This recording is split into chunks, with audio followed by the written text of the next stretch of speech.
Hello everyone, I'm Santiago and today I'm gonna be testing Hell Let Loose 1.0. So this game released 2 years ago on early access, and starting from yesterday it's now on 1.0, so it's out of early access. And so far what I'm noticing about the game is that graphically speaking it's more consistent than before.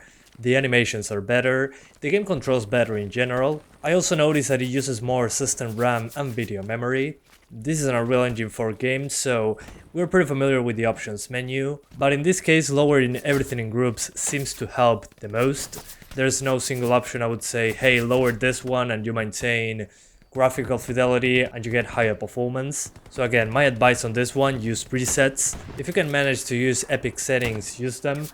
From epic to high, I don't seem to find a huge performance uplift. The big uplift starts from medium settings and below in comparison to epic. Another important thing, VRAM usage. If you have 4 gigs of VRAM, use high. If you have 2 gigs, like on many of the cards I'm testing, use low. That still doesn't seem to be quite enough, using low textures for 2GB cards. The main performance issues I ran into were on those 2GB cards, especially when aiming down sights. When you do so, you get a massive performance hit, especially if there is a lot of foliage, effects and enemies at the place that you're aiming at, which happens quite often. I mean, it's a big multiplayer game, 100 players at the same time. So yeah, it happens on all hardware I tested, but it's especially noticeable on 2GB GPUs, since they are pretty VRAM constrained. Other things I ran into were stutters.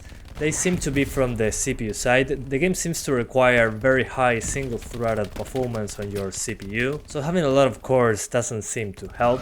Even with a 4-core thread CPU, I get drops below 60 frames per second when my GPU is more than enough. So there is something going on there, maybe the amount of players, the amount of things going on at the same time. I do not know, hopefully they can improve that in later updates. But yeah guys, that's about it. I hope you keep enjoying the video, thanks for watching and see you next time.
Reverse tank.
Ай-яй-яй.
Тоже кончились. Надо где-то патроны взять.